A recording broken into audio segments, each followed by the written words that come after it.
commencer, je remercie Olivier d'être présent, à vous tous et à vous toutes d'être présents ce soir.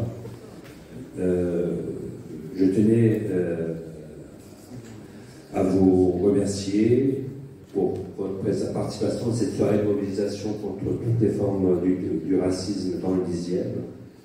Cette soirée s'inscrit dans le cadre de la fête interculturelle La Petite Istanbul en Fête, organisée par l'Accord, en partenariat avec Ensemble nous sommes le 10e et le conseil de quartier Porte Saint-Denis, Paradis. Elle est organisée avec le collectif de mobilisation du 10e pour un accueil digne et solidaire de toutes et tous dont l'Accord est membre. Ce collectif regroupe une dizaine d'associations, parmi lesquelles la Ligue des droits de l'homme, le MRAP, Attaque Paris Centre, l'Association culturelle des travailleurs immigrés de Turquie, ACTIT, Espace Universel, Français langue d'accueil, l'Union culturelle française des Arméniens de France, Vilma Jardin, et bien sûr, ensemble, nous sommes le 10e. Elle bénéficie également du soutien de plusieurs partis politiques, dont le PCF du 10e, les écologistes, Génération, France Insoumise, Ensemble, NPA, l'anticapitaliste et Jeunes Gardes de Paris. Ce collectif existe depuis plus d'une décennie, agit pour un accueil digne et solidaire de toutes et tous, et contre les lois liberticides et xénophobes qui restreignent les droits des personnes migrantes et les stigmatisent. Il défend des valeurs de fraternité, d'égalité, de justice pour toutes et tous, et lutte pour le respect des droits de chaque personne, quelle que soit sa nationalité, son origine, sa religion, son orientation sexuelle ou son identité de genre. Nous sommes fiers de notre arrondissement dans lequel vivent et travaillent des citoyennes et des citoyens de plus de 70 nationalités. Elle a été et restera toujours un lieu d'accueil et d'échange. C'est notre richesse.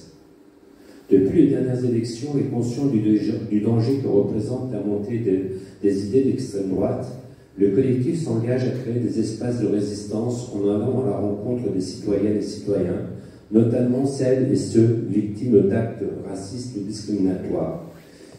Il accompagne également l'organisation citoyenne à travers des actions concrètes.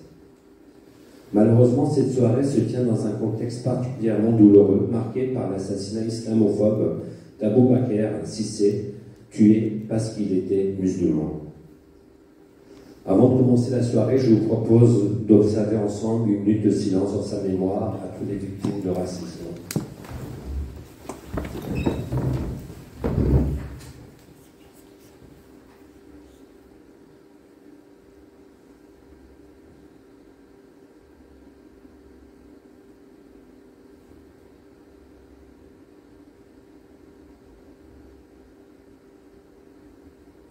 Merci.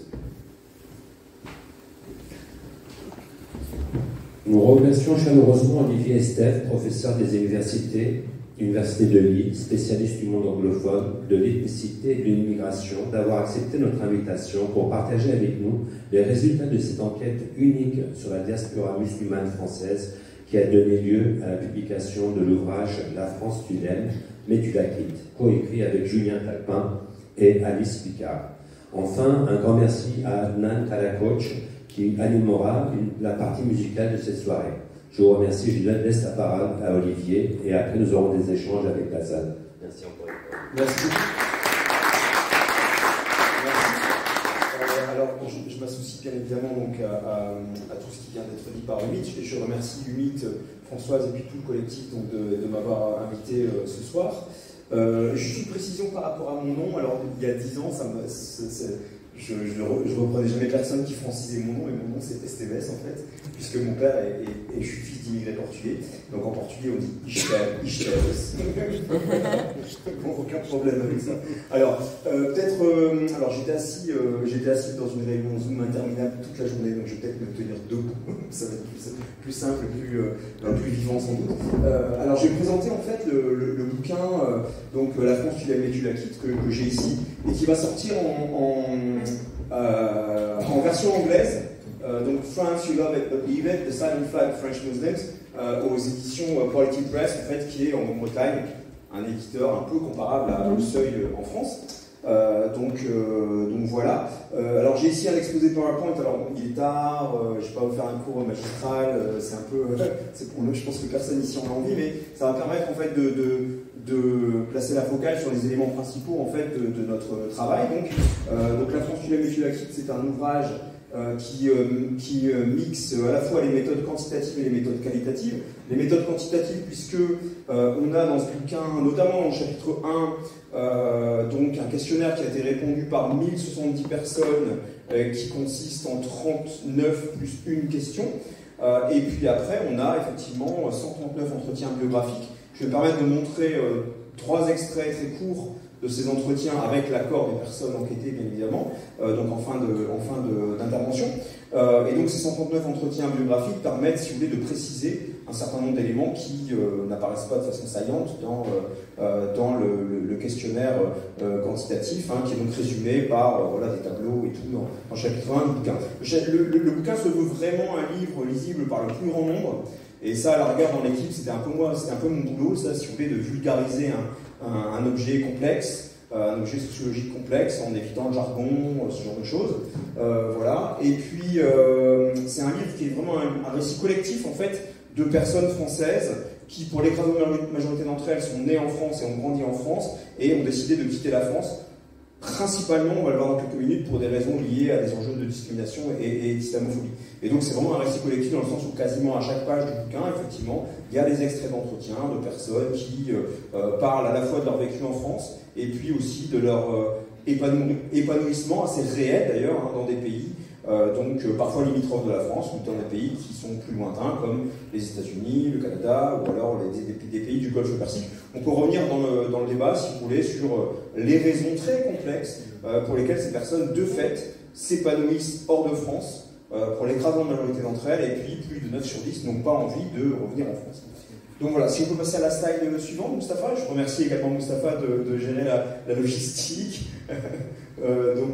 Alors, le premier problème qu'on a eu, je ne sais pas si vous arrivez à voir ici, mais c'est pas très grave, c'était en fait de se poser la question de comment est-ce qu'on appelait notre objet. C'est qui ces gens, comment est-ce qu'on les appelle? Est-ce qu'on les appelle des expatriés ou est-ce qu'on les appelle des exilés? Alors, vous aurez compris que expatriés, d'abord, présuppose un retour. Si vous avez un contrat d'expatriation à Dubaï ou à Singapour, ça présuppose que vous allez revenir en France. Or, l'écrasante majorité des personnes à qui on a parlé ne veut pas revenir en France. C'est un premier truc. Le deuxième truc, c'est que l'expatriation, alors il y a un biais racial, il y a un biais ethnique, il y a un biais postcolonial dans l'idée d'expatriation. Ça ne veut pas dire que c'est raciste de dire expatrié ou expatriation, mais je vais vous faire la démonstration très très simplement. Si vous êtes un homme noir du Nigeria et que vous avez fait des études à un certain niveau et que vous vous retrouvez... Ça va, c'est pas mon ordinateur, ça me rassure. Et que vous vous retrouvez à travailler à Londres ou à Paris, vous êtes considéré comme un immigré. Parce que vous êtes noir, même si vous êtes hautement qualifié. Si à contrario, vous êtes un homme blanc comme moi, et que vous habitez à Paris ou à Londres, et que vous allez travailler au Nigeria comme, je sais pas moi, serveur dans un hôtel, vous êtes considéré, et vous considérez vous-même comme un expatrié. Donc on voit effectivement à quel point le terme d'expatrié ou d'expatriation est assez piégeux. Néanmoins, et j'insiste là-dessus, dans le groupe Facebook des francophones musulmans installés en Grande-Bretagne, avec lequel on a un petit peu échangé, on a eu accès à un fascicule d'intégration en Grande-Bretagne, et quand on fait tout simplement un contrôle F avec notre ordinateur pour voir les occurrences des termes de expatriation et expatrié, ça revient tout le temps. Donc chez les personnes notamment qui ne sont pas très très politisées, c'est le terme assez banal finalement pour faire référence à son statut hors de France. Néanmoins, j'insiste là-dessus, dans nos entretiens biographiques, on a toujours posé la question, comment vous considérez? Est-ce que vous considérez comme exilé, immigré, expatrié? Quasiment tout le temps, on nous a dit c'est une super question, mais on ne s'est jamais posé en fait. Sauf vraiment les personnes, on va dire, très politisées, très conscientisées, militantes et tout, c'est pas une question qui revient souvent. Alors, un des éléments problématiques par rapport à notre enquête, et Dieu sait si un certain nombre de médias de droite radicale, d'extrême droite, nous l'ont reproché, c'est effectivement l'impossible quantification du phénomène qu'on investigue en fait. On ne peut pas savoir, pour toutes sortes de raisons, plus ou moins évidentes, combien sont ces personnes françaises et musulmanes à avoir quitté le pays, principalement pour des raisons d'islamophobie et de discrimination. Si vous regardez par exemple une ville comme Londres, on ne peut pas savoir précisément combien il y a de Français et de Françaises dans une ville comme Londres. Donc, on peut savoir encore moins combien il y a de Français et de Françaises de culture et ou de confession musulmane dans une ville comme le monde. Alors, dans le monde entier, c'est encore 1000 fois plus compliqué. On peut passer à la slide suivante, s'il vous plaît? Merci. Alors, un autre élément qui est important à notre projet, en fait, c'est sa genèse. En fait, ce qu'on a fait au départ, c'est qu'on a posté un billet de blog sur Mediapart, et puis un billet de blog très très court qui s'appelle Ces Français musulmans qui partent travailler à l'étranger, ou je ne sais plus le titre exact, mais c'est un peu ça l'idée. Le 21 avril, me semble-t-il, non, le 27 avril 2021. Et en fait, alors bien évidemment, il y a un biais de sélection là-dedans, dans le sens où vont répondre à notre appel à témoins des gens qui lisent Mediapart, premièrement, et puis des gens qui sont plus ou moins conscientisés, politisés, plus ou moins au fait d'un certain nombre d'enjeux liés au racisme et aux discriminations. Ce qui a, d'une certaine manière, exacerbé ce biais de sélection, c'est le fait que, quelques jours après la publication de notre billet de blog, Marwan Mohamed, donc l'ancien leader du CCIF, qui a depuis été dissous donc, par M. Darmanin, a tweeté notre appel à témoins, en fait. Et du jour au lendemain, puisqu'effectivement Marwan Mohamed, pour un certain nombre de personnes, fait figure un petit peu de leader intellectuel, de leader politique, on a été enseveli de demandes. Donc on a travaillé avec un certain nombre de stagiaires, on a essayé d'agrandir l'équipe un maximum, et on a été effectivement enseveli de demandes. Donc ce qu'il faut bien comprendre, c'est que notre bouquin, c'est un bouquin qui est unique en son genre, puisque jamais en France n'a été menée une telle enquête, mais que, bien évidemment, en son sein, il y a un véritable biais de sélection qu'on reconnaît de façon très très ouverte, en disant voilà, c'est la première fois qu'une étude de ce type-là existe, donc nous on n'a rien à cacher, on problématise, on discute, on analyse ce biais de sélection dans l'introduction du bouquin, à travers quelques pages, mais on n'a absolument rien à cacher. Alors si on peut passer à la suite.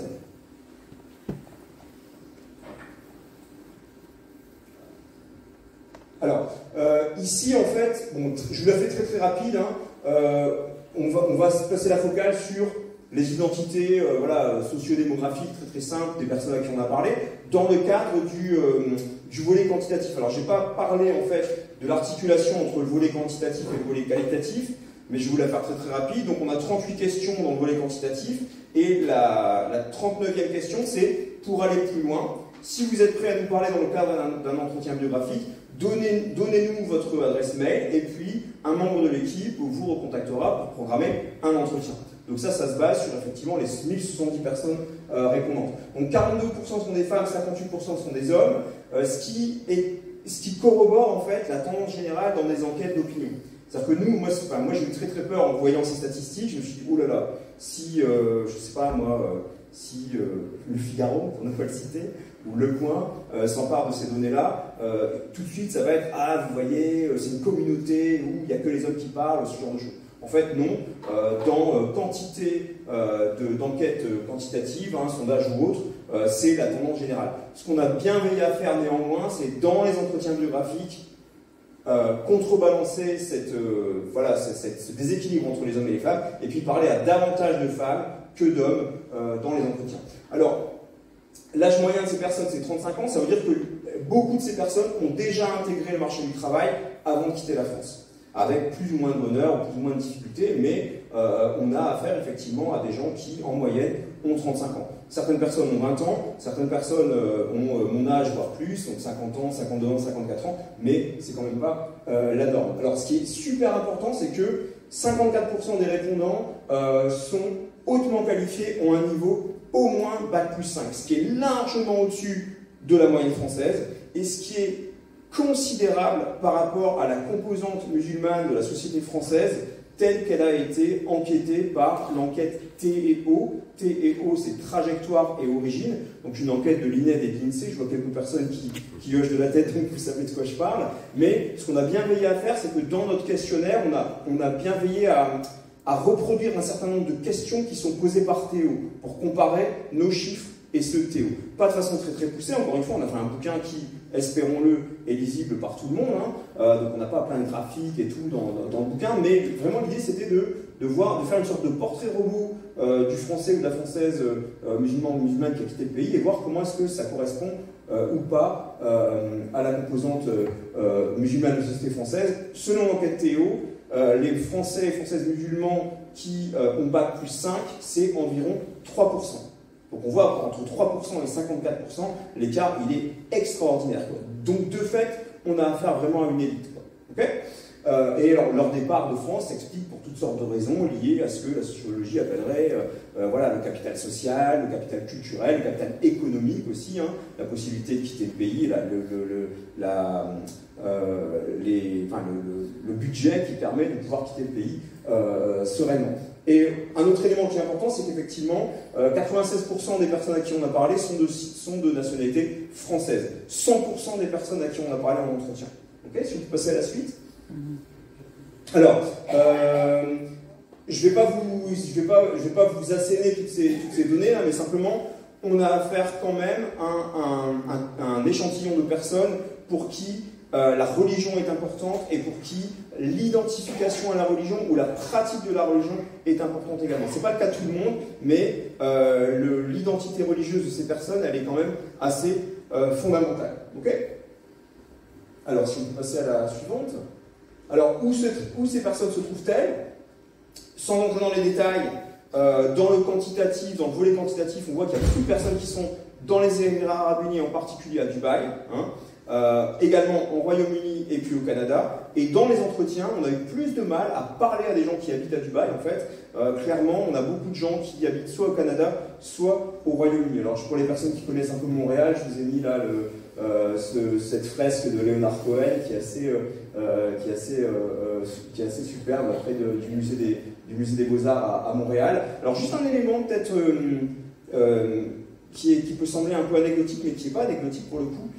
Alors j'étais prof invité à l'Université de Montréal il y a 2 ans sur 3 mois et il y a 3 ans sur 1 mois. Et en fait je me suis bien rendu compte à Montréal, vraiment dans mon quotidien là-bas, quoi, à quel point, en fait, il y a un certain nombre de Françaises, en particulier musulmanes, à qui on n'a pas parlé et qui évoluent dans la ville. À qui je fais référence? Je fais référence, en fait, à des personnes qui ne sont pas très qualifiées, des personnes qui peut-être ont le bac, ou bac plus 1, ou bac moins 1, et qui, en fait, habitent à Montréal, vivent à Montréal et travaillent à Montréal dans, par exemple, des chaînes de boulangerie de type Starbucks ou Jim Hortons ou l'équivalent ce serait Paul en fait en France, quoi. Pourquoi est-ce que c'est assez net? Vous arrivez, vous achetez un croissant, un café et tout, vous avez affaire à une jeune femme qui porte un hijab et qui n'a pas du tout d'accent québécois, qui a un accent voilà, qu'on va identifier par exemple à l'Île-de-France ou qu'on va identifier à la France clairement, quoi. Alors moi en étant à Montréal, je me suis rendu compte, je me suis dit mais en fait c'est des gens à qui on n'a pas parlé, en fait. Et donc là, il y a vraiment un truc qu'il faudrait investiguer davantage. Certaines de ces personnes, compte tenu effectivement des politiques restrictives en matière d'immigration au Canada, peuvent rester peut-être à Montréal ou Toronto pendant 6 mois, 1 an et demi, et après, souvent, doivent repartir en France. Okay, alors, si on peut passer à la suivante. Alors, les raisons, donc, les motivations du départ de France, en fait, alors, bon, tout a été traduit en anglais, parce que j'ai présenté cet exposé dans pas mal d'universités dans des pays que les médias français adorent décrire comme des pays anglo-saxons, ce qui ne veut rien dire, enfin, c'est un autre débat. Il y avait 14 raisons, en fait, qui étaient possibles d'invoquer comme motivation à quitter la France. Et chaque personne pouvait cocher 4 raisons, ce qui est la raison pour laquelle on est bien au-delà de 100%. Et alors, ce qu'on a bien veillé à faire dans le bouquin, c'était de ne pas enfermer, en fait, ces gens dans une sorte d'identité collective de groupes discriminés ou de groupes stigmatisés, hein, pour ne pas que ces personnes se complaisent dans une posture victimaire, comme dirait la droite réactionnaire, quoi. Et alors, ce qui s'est passé, si vous voulez, c'est que, malgré ça, on a bien vu qu'en fait, chez ces personnes-là, les enjeux de discrimination, d'islamophobie et puis la volonté vraiment de vivre sa religion sereinement, c'était vraiment les raisons principales. Alors on voit, hein, je crois que c'est page 38 du bouquin, j'ai quitté la France pour vivre, pour mettre à distance le racisme et les discriminations. ou alors pour vivre ma religion plus sereinement. Alors on voit qu'il y a d'autres raisons qui sont liées au fait d'être musulman ou d'être une minorité ethnique ou religieuse. Par exemple, j'ai voulu donc profiter d'un environnement plus multiculturel, et puis pour vivre en terre musulmane, donc pour vivre en terre musulmane, bien évidemment, ne sera invoqué que par des musulmans. Par contre, pour vivre dans un environnement plus multiculturel, ça veut absolument tout et rien dire. Vous pouvez vous appeler Mohamed, Samir, ou alors Marie-Charlotte, ou alors Kevin. Vous avez peut-être envie, ou peut-être avoir envie de vivre dans un environnement plus multiculturel. Ça ne veut pas dire grand-chose, si vous voulez. Okay, alors, si vous passez à la suivante, peut-être. Alors, qu'est-ce qui se passe lorsque ces personnes ont quitté la France et qu'est-ce qu'elles vivent à l'étranger? Ça fait l'objet du chapitre 4 dans le bouquin, sur lequel, en fait, on insiste bien sur l'idée que, pour l'écrasante majorité de ces personnes, la vie en dehors de France donne le droit à l'indifférence, si vous voulez. Ce que demandent ces personnes, c'est vraiment de vivre, d'avoir le droit à l'indifférence en tant que personne musulmane dont la religion est souvent, pas toujours, mais souvent visible dans l'espace public. Ce qui est important également à prendre en compte, c'est que, et ça on l'a bien vu en entretien, on a quand même une minorité substantielle de gens qui ne sont pas musulmans, en fait. Des gens qui nous disent souvent, d'ailleurs, dès le début de l'entretien, vous savez, moi, je suis pas musulman, mais je m'appelle Mohamed. Ou alors, je suis pas musulman, mais j'ai une gueule d'arabe, ça se voit sur mon CV. Je vous dis explicitement ce qui nous a été dit. Hein. Et donc, on verra après avec quelques entretiens, ce qui est important également pour ces personnes, c'est vraiment de mettre à distance ces discriminations. Et ces personnes ressentent que dans un pays comme le Canada, dans un pays comme les États-Unis, comme la Grande-Bretagne ou d'autres pays, il y a une sorte d'absence de discrimination, de discriminante qui ne les touche pas eux. Ces personnes, quand elles sont en France, typiquement, elles sont vues comme arabes, musulmanes, ou comme jeunes des banlieues, hein, et dès qu'elles quittent la France, elles sont vues comme françaises. Hein. If you speak English like this, your name could be Mohamed, but you are considered as French because you speak like that. C'est très con à dire, mais c'est comme ça. Pareil, même si vous parlez français, hein. Si vous parlez français et que vous avez l'accent qui est le mien, j'ai perdu mon accent ch'ti depuis des années, c'est un peu désespérant, enfin bref, et que vous arrivez à Montréal ou à Bruxelles, on vous identifie comme français. D'accord? Ça fonctionne également avec le vocabulaire. Moi, je me souviens bien d'un entretien avec un type qui s'appelle Ousni, enfin c'est son pseudo, et qui est en fait comorien. Donc il est black, et puis il est noir, et puis il est musulman. Et c'est un type de Seine-Saint-Denis. Et il nous dit, voilà, moi je suis ingénieur informatique à Montréal, et dès qu'il y a un truc avec lequel je suis pas d'accord, je dis, wesh, c'est abusé. Et en fait, les gens à Montréal, ils trouvent ça cool. En fait, ils trouvent ça exotique. Et lui nous dit en entretien, mais en fait, dans une boîte française, jamais je dirais ça, parce que tout de suite, je porterai le stigmate du jeune des banlieues, inassimilable, avec la casquette à l'envers et tout. Alors que, de fait, à Montréal, ce n'est pas considéré comme un problème. Ça veut dire que, certes, il y a l'islamophobie au Canada, au Royaume-Uni et tout, mais que c'est une islamophobie qui va, d'une certaine manière, cibler des gens qui ne sont pas les gens à qui on a parlé.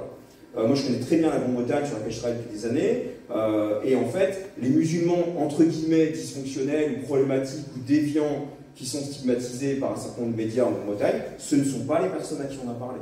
C'est des gens qui sont jeunes, d'origine pakistanaise, et qui vivent dans des villes post-industrielles, comme Bradford, Leeds, près de Manchester, près de Leeds, voilà. C'est ce type de personnes-là. Ou alors, c'est des demandeurs d'asile, des réfugiés syriens, enfin voilà. Okay, donc ça c'est vraiment un élément qui est super important. L'autre élément qui est vraiment très important aussi, c'est tout ce qui relève de la post-colonialité. On parle à un type qui est ingénieur aéronautique, qui s'appelle Wassim dans le bouquin, qui habite à Vienne en Autriche, et qui nous dit deux choses. Moi j'habite à Vienne en Autriche, j'habite pas dans un petit village du Tyrol. Donc à Vienne, c'est une ville hyper cosmopolite. Et puis mes collègues autrichiens, quand je leur dis que je suis d'origine algérienne, ils ne savent même pas que ça existe en fait, l'Algérie. Ou alors à la guerre, ils ont entendu parler de l'Algérie parce qu'il y a eu la Coupe du Monde et puis machin et tout, mais sinon, voilà. Et puis il nous dit aussi, Wassim, en fait, l'Autriche, elle n'a jamais eu de guerre avec l'Algérie. C'est bête à dire, hein, mais ça, ce sont des éléments qui sont vraiment fondamentaux. Pardon. Alors, juste 2-3 éléments par rapport à ces illustrations que vous trouvez ici. Alors, est-ce que c'est possible peut-être de... Ouais, non, je vais peut-être commencer par ça. Donc, quand je suis arrivé au Canada, j'ai allumé la télé pour voir le journal télévisé anglophone, parce qu'en fait, à Montréal, tout est quand même très, très francophone, québécois, machin. Donc, bon, voilà, je voulais un peu prendre le pouls du Canada anglophone, et j'allume CBC, donc Canadian Broadcasting Company, peu ou prou l'équivalent donc de la BBC britannique, et je tombe sur le journal du soir, et puis en fait, le journal du soir, il est présenté par cette femme, qui s'appelle Jinelle Amassa, qui est une convertie donc, à l'islam, d'origine panaméenne, et qui porte un hijab. Et en fait, au Canada, ça n'a pas suscité... Enfin, donc, il faut... Moi, je ne suis pas musulman, je suis athée, hein. Je me mets à la place d'une personne musulmane qui arrive au Canada et qui se dit, mais en fait, c'est comme si Anne-Sophie Lapix portait un hijab. Et donc, ça veut dire que, littéralement, on est sur une autre planète. Et cette autre planète, elle est justifiée par un certain nombre de médias ou de politiques français en disant, c'est des pays anglo-saxons. Ils n'ont pas compris la laïcité. Oui, sauf qu'on est quand même dans un marché international globalisé, où en fait un certain nombre de personnes hautement diplômées vont aller dans des endroits où en fait ces personnes sont acceptées, quoi, en fait, et où elles ont justement, où elles peuvent jouir du droit à l'indifférence. Alors moi je pense que le Canada, le gouvernement fédéral canadien, c'est ça parfaitement, et que j'ai dû faire donc des permis de travail donc pour aller travailler au Canada, et en fait sur le site du gouvernement fédéral canadien, c'est possible de mettre le lien que j'avais mis? Ouais, le lien... Oui, c'est ça, ouais. Donc sur le site du gouvernement fédéral canadien pour faire un permis de travail, j'avais ouvert en fait en bas, j'avais déjà ouvert. Ouais, c'est ça, pour obtenir un permis de travail. Ça c'est la page maintenant en fait. Donc vous tombez sur une femme, il faut imaginer le truc, hein, c'est une démarche administrative assez compliquée à faire quand même. Vous tombez en fait sur une femme qui est jeune, qui est scientifique, qui porte un hijab et qui est dans un laboratoire et qui apparemment, visiblement, s'épanouit. Je pense que ce n'est pas un hasard. Moi, j'aurais adoré qu'en fait on interroge les gens qui font le marketing un peu numérique du gouvernement fédéral canadien, parce que si on peut revenir, Mustapha, à la présentation PowerPoint. Donc ça, c'est la photo maintenant, mais la photo qui est listée il y a 2 ans, c'était celle-là en fait. Donc, c'était toujours une femme, toujours scientifique, toujours avec, je sais pas, voilà, des lunettes de sécurité et tout, et qui porte un hijab. Donc, typiquement, c'est pas un hasard, quoi. Je pense que les gens du gouvernement fédéral canadien se sont informés un petit peu sur l'actualité internationale, se sont dit, oh là, les Français, ils ont encore déconné avec leur histoire de hijab, burkini, laïcité, machin.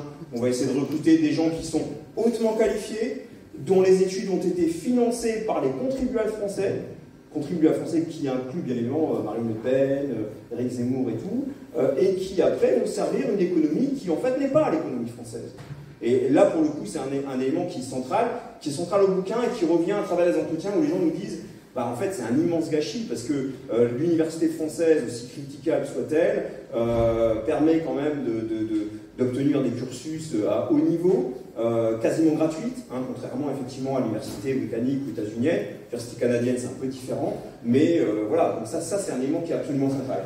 Ce qui est central également, c'est la banalité en fait des salles de prière. Là vous voyez en fait le bâtiment qui s'appelle le Gherkin dans la City de Londres, et on nous dit dans tous les entretiens, avoir une salle de prière dans une boîte, c'est complètement banal en fait. C'est banal à la fois dans des bureaux cossus qui sont ceux de la City de Londres, mais c'est banal aussi dans des usines, c'est banal dans des écoles en fait. Et on essaie de montrer dans le bouquin que certes il y a l'islamophobie en Grande-Bretagne, mais que le capitalisme est plus fort que l'islamophobie. Et que les entreprises ont bien compris que pour avoir des gens qui sont prêts à se défoncer pour leur boîte, si on leur garantit l'accès à une salle de prière et que ces personnes sont musulmanes, elles vont avoir vraiment envie de se défoncer pour leur boîte, surtout quand ces personnes sont françaises. Donc les gens nous ont dit, en fait, moi je demandais pas tant, quoi. Je suis recruté, on me fait visiter le bureau et on me dit ah ouais, si tu veux prier, c'est là, il n'y a pas de problème et tout. Et la banalité en fait de la salle de prière passe également par des interactions quotidiennes très très bêtes, très très simples, et qui relèvent finalement de ce qu'on appelle en France la machine à café, quoi. C'est vraiment, on nous décrit des scènes où bah, qu'est-ce que tu fais, tu veux venir boire un café? Non, je vais aller prier, peut-être j'irai boire un café dans 2 heures, quoi. C'est vraiment ce niveau-là en fait, hein. Donc là pour le coup c'est très très important. Et ce qu'on a essayé de montrer également, et c'est corroboré par d'autres travaux, hein, c'est que dans des villes comme Toronto, New York, Londres, voilà, Montréal et tout, il y a plus souvent de liberté religieuse et de droit à l'indifférence que dans un certain nombre de grandes boîtes occidentalisées dans des villes comme Dubaï, par exemple. Parce que justement, à Dubaï, il faut un peu performer l'occidentalité, montrer qu'on est complètement occidentalisé, et que donc, prier sur le lieu de travail n'est pas nécessairement toujours facile dans des grandes entreprises. Ok ? Alors, on va peut-être s'arrêter là-dessus pour le PowerPoint. Donc, merci beaucoup, Mustapha. Si on pouvait montrer peut-être 2 ou 3 extraits d'entretien. Je ne sais pas combien de temps il me reste, là. Ouais, on va peut-être montrer 2 ou 3, ça va ? Ok. Alors, peut-être commencer par le premier, qui est celui avec... ils sont ouverts normalement dans le... Qui est celui avec Jean, en fait, qui est un... Donc, justement, les entretiens sont montrés avec l'accord des enquêtés eux-mêmes. Peut-être prendre le truc qui est là, ouais, c'est ça. Et puis il y a un onglet téléchargé, hein, normalement. Bon, après, sinon, si ça ne fonctionne pas, tant pis, hein, mais je pense que c'est pas mal d'incarner un peu le truc. Ouais, c'est le numéro 1, c'est ça. On est à, sauf erreur, j'avais dit, donc c'est 45 minutes, me semble-t-il. Ouais, c'est ça. Alors, donc là, le type en question, juste pour présenter 2 minutes avant de lancer l'excès d'entretien, c'est un converti, il est toulousain, c'est un type qui a une trajectoire sociale extraordinaire, sans doute la plus extraordinaire du bouquin, où en fait au départ il a un CAP de mécanique, finalement il obtient un bac, il a une licence, après il commence à faire une thèse, et maintenant il est professeur de gestion marketing dans une grosse université à Toronto, en fait. Et il est converti. Et donc, voilà, il dit des choses qui sont extrêmement intéressantes sur ce qu'il appelle effectivement le racisme systémique. Et je pense que ce qu'il raconte, d'une certaine manière, résonne très très fortement avec le meurtre islamophobe récent d'Aboubacar Cissé, par exemple. J'ai participé à un documentaire au Canada suite à l'attentat de la mosquée de Québec en 2017. D'accord. En De Gaulle, 2 mois après avoir immigré au Canada, dans la ville de Québec, il y a eu cet attentat à la mosquée que je fréquente. Oh putain, vraiment. Ouais. Donc moi j'ai fui entre guillemets la France parce que j'étais arrivé, vous n'êtes pas dit putain, mais ça me suit en fait. Parce que moi c'est ce que j'allais dire, on a fui entre guillemets la France parce qu'on pensait que un truc comme ça allait arriver en France, et puis après quand on a posé un pied au Canada, c'est arrivé au Canada. Ça a été un choc parce que je me suis dit bon, finalement c'est un peu le même problème partout. Et donc il y a eu un réalisateur, Ariel, qui a fait un documentaire, je pourrais vous partager le lien, dans lequel j'apparais, etc. Et ce que je dis à un moment donné dans ce commentaire-là, c'est que les rapports interpersonnels, je peux les gérer. Je suis une grande personne, je suis capable de me défendre, je suis capable de répondre. Dieu merci, j'ai un bon travail, j'ai un certain statut social maintenant qui fait que bon, les gens ont un hélicoptère, donc on va faire attention à ce qu'on dit quand même. Donc ça, je peux le gérer. Par contre, quand l'islamophobie devient institutionnelle, elle devient systématique, et systémique d'ailleurs, et que c'est les gens qui sont censés nous protéger, ou à tout moment nous rendre justice, etc., en tant que citoyens d'un pays, d'un groupe, quand c'est ces mêmes gens-là qui organisent l'islamophobie, qui l'alimentent, etc., là je me sens plus en sécurité, puis là je sens que je ne peux plus rien faire. Parce que ça veut dire que ça va avoir des répercussions sur toutes les institutions qui vont rythmer ma vie. La police, l'hôpital, l'éducation, etc., etc. C'est là le problème. Et en France, c'est exactement ça le problème. C'est-à-dire que les gens débiles du quotidien, on peut les gérer à peu près. Mais quand c'est tous les jours dans les médias, tous les jours dans la bouche des politiciens, dans les programmes politiques, dans les propositions de loi, etc., et que, de fait, ça va impacter la vie du quotidien dans toutes les structures sociales, dans toutes les structures administratives, etc., là, ça devient insupportable. C'est insupportable. Et en fait, on se retrouve je me rappelle Ok, donc cette enquête commence d'abord par une description de l'attentat tragique de la mosquée de Québec, effectivement, en 2017, où 6 personnes ont été tuées par un étudiant de sciences politiques qui s'appelle Alexandre Bissonnette, qui était un fanatique d'extrême droite, donc ce qui montre effectivement l'islamophobie, elle existe aussi en dehors de la France.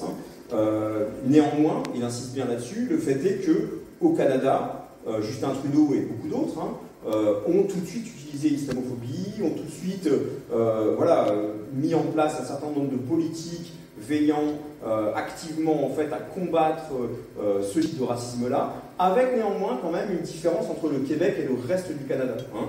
Là pour le coup, le Québec, hein, donc avec François Legault, hein, qui est, que lui-même d'ailleurs, que cet enquêté lui-même décrit comme une sorte de Darmanin bis, c'est ce qu'il dit, donc qui est très très différent du Canada anglophone. Dans le bouquin, dans toute la partie sur le Canada, on a des entretiens avec des gens qui habitent à Ottawa, ou qui habitent à Toronto, ou qui habitent à Vancouver, et qui habitaient avant à Montréal, ou qui habitaient au Québec, hein, et qui lui disent, bah voilà, il arrive un moment, en fait, le Québec, on n'en pouvait plus, parce qu'il y avait quelques trucs qui nous faisaient quand même penser à la France, notamment la focale sur la laïcité, et donc on a décidé d'aller au Canada anglophone, où là, on fiche la paix, on est vraiment tranquille. C'est notamment ce que dit cet enquêté-là. D'accord ? Donc on montre deux choses. Le Québec n'est pas la France, le Québec n'est pas le reste du Canada, mais le Québec, par un certain nombre de points de vue, peut faire penser à la France. Alors après, on peut y revenir si vous voulez pendant le débat, mais voilà, c'était ce sur quoi je voulais insister. Alors si on peut peut-être mettre le deuxième extrait d'entretien. C'est exactement ça. En fait, le moment où on met le foulard, en fait, même si c'est quelque chose qui est personnel, tout ce qui est personnel dans le sens où ça nous engage que nous, entre guillemets, eh ben, en fait, l'impact, il est général, donc ça influence, voilà, ça influence toute ta vie professionnelle, ta vie personnelle, ta vie sociale, ta vie tout. Et du coup, qu'est-ce que vous avez fait quand vous avez décidé de lâcher médecine? Qu'est-ce que vous avez fait? J'ai fait sciences de l'éducation. Comment ça s'appelle? J'ai fait une licence qui s'appelle comment? Sciences humaines et sociales. Sciences humaines et sociales, spécialité sciences de l'éducation. Voilà, je pense que c'est comme ça. C'était à Lyon-de-Bron, ouais, c'est ça, ouais. Lyon-de-Bron, j'ai cours dessus, j'ai voulu faire prof, j'aime pas particulièrement, mais je me suis dit, faire prof, il va travailler avec les humains. Voilà, pas d'autre option.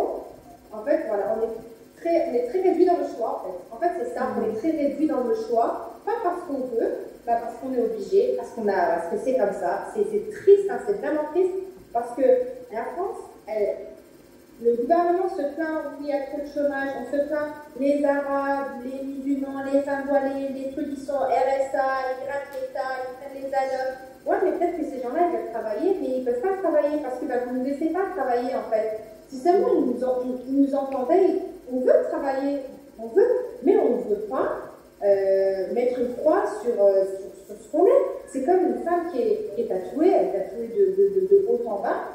C'est ce qu'elle est, elle a envie de s'exprimer comme ça, c'est ce qu'elle est. Elle a envie une femme qui, je sais pas, envie de se faire à moitié rouge les cheveux, et puis l'autre moitié jaune, et l'autre moitié bleu. Elle a envie, je vois pourquoi elle ne pourrait pas être prof. Moi, en Angleterre, j'ai une prof, elle était sur un fauteuil roulant. En France, j'ai jamais, moi, aucune de mes profs. Alors juste 2-3 éléments de présentation par rapport à cette enquêtée-là. Donc en fait, elle est issue d'une petite ville de Savoie, en fait, dans vraiment un cadre qui fait penser à une carte postale, quoi. Et donc maintenant elle est sage-femme à Birmingham en Angleterre, qui n'a pas une très très bonne réputation, voilà, qui n'est pas réputée pour une très très belle ville. Et ses collègues lui demandent But what are you doing in Birmingham? Mais qu'est-ce que tu fous à Birmingham? Parce qu'ils voient très bien d'où elle est issue en France et tout. Donc en fait, elle a dû faire un effort pour dire vous savez, en France, moi, avec mon voile, j'avais pas de travail, quoi. Et alors maintenant, elle est sage-femme dans un hôpital dans la campagne de Birmingham, en fait. Et pour la petite histoire, elle dit, enfin c'est pas pour la petite histoire parce que c'est central pour le coup, elle dit voilà, quand j'étais en France, on m'appelait la voilée, et maintenant que je travaille à l'hôpital à Birmingham, on m'appelle the French woman, en fait. Parce que son voile est devenu invisible d'une certaine manière, notamment grâce à son accent en français, et puis elle est jugée sur ses compétences. Et puis surtout, bien évidemment, elle a accès au marché du travail à hauteur de ses compétences. Moi, ce qui m'intéresse aussi avec son entretien, c'est qu'elle place la focale sur l'assistanat, en fait. Ce grand thème de l'assistanat, qui n'est pas un thème franco-français, hein, puisque ça vient des États-Unis au départ, hein, au milieu des années 70, avec Reagan. Et elle est très très sensible en tant que femme musulmane qui porte un hijab sur le fait qu'en France, il y a vraiment une racialisation de l'assistanat. Grosso modo, la question c'est de quelle race sont les assistés? Les assistés, c'est un peu les cas sociaux, hein, qui sont des blancs, mais qu'on relègue presque comme un groupe racial, en fait. Hein. Et puis aussi, bien évidemment, des femmes qui portent un hijab, parce que, puisqu'elles portent un hijab, elles ne veulent pas travailler. C'est un peu la ritournelle, si vous voulez. Et d'autre part, d'ailleurs, dans le bouquin, on parle à une ou deux personnes qui sont converties et qui nous disent avoir eu des entretiens par exemple dans l'ancienne ANPE ou alors à Pôle emploi et tout, avec des agents de Pôle emploi qui ont carrément dit à ces personnes-là, mais avec votre accoutrement, ne me dites pas que vous voulez trouver un travail, quoi, en fait. Donc on voit effectivement un certain nombre de discriminations ou de propos racistes qui sont donc qui sont proférés par des agents de l'État. Alors on va prendre le troisième extrait d'entretien, après on terminera, où je prendrai des questions, bien évidemment. Alors là, juste pour présenter cette personne à mon âge, elle n'est pas musulmane, hein, elle ne pratique pas la religion musulmane, elle travaille maintenant en Suisse pour une grande institution internationale et elle a vécu pendant une petite dizaine d'années à Glasgow en Écosse, où en fait elle a fait un master de sciences de gestion pour s'imposer sur le marché du travail. Et elle est issue d'un quartier populaire, la Duchère, juste à côté de Lyon.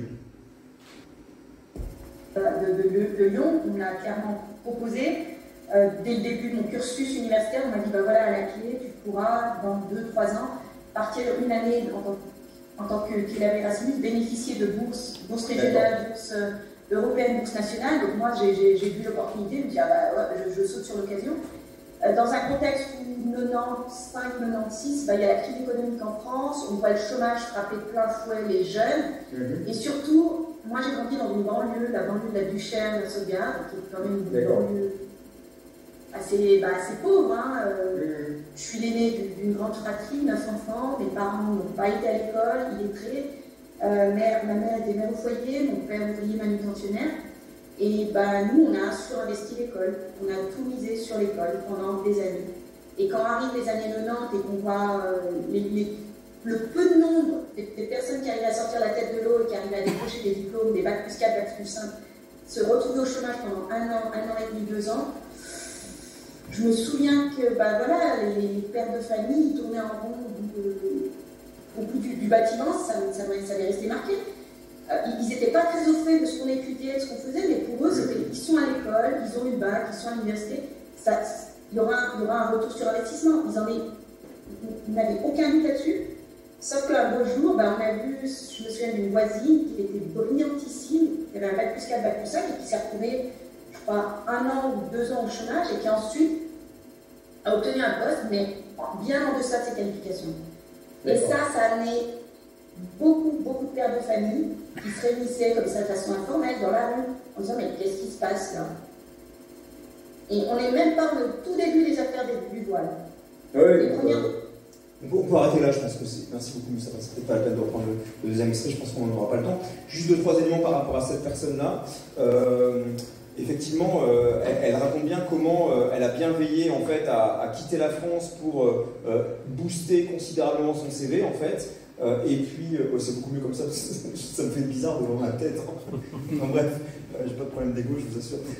Mais effectivement, elle a vraiment eu à cœur de booster son CV de manière considérable. Et après, en disant, voilà, moi je voulais revenir en France et m'imposer moi-même, choisir moi-même mon métier, précisément parce que à l'étranger, j'allais accumuler un maximum d'expérience, un maximum de compétences et tout. Et ce qui est très intéressant, c'est qu'en fait, dans le bouquin, on a eu un entretien avec une jeune femme dont le pseudo est Siem, qui habite actuellement, en tout cas, si elle habite encore là-bas, c'était au Luxembourg, en fait, quand on a eu son entretien avec elle. Et elle nous dit exactement la même chose, en fait. Elle dit, voilà, moi je suis allé au Luxembourg, j'ai voulu avoir 2, 3, 4 masters, en fait, que j'ai eu en France et en Luxembourg, et je voulais accumuler un maximum d'expérience et de compétences au Luxembourg pour après revenir en France pour m'imposer. Et ce qui est quand même ahurissant, accablant en termes de promesses républicaines, hein, c'est que, en fait, cette femme que vous avez vue, elle peut, en termes d'âge, aisément être la mère de la Siem qui habite au Luxembourg dont j'ai parlé. Donc ça veut dire que, d'une certaine manière, il y a une continuité, en fait, dans le désintérêt de la République française par rapport aux enjeux de discrimination, quoi. Et là, en termes de promesses républicaines, on est vraiment, c'est un truc qui est quand même assez accablant, quoi. Ok ? Voilà, donc alors je vais m'arrêter là parce que je ne voudrais pas non plus accaparer la parole. Je ne sais pas si vous faites passer un micro. Pardon,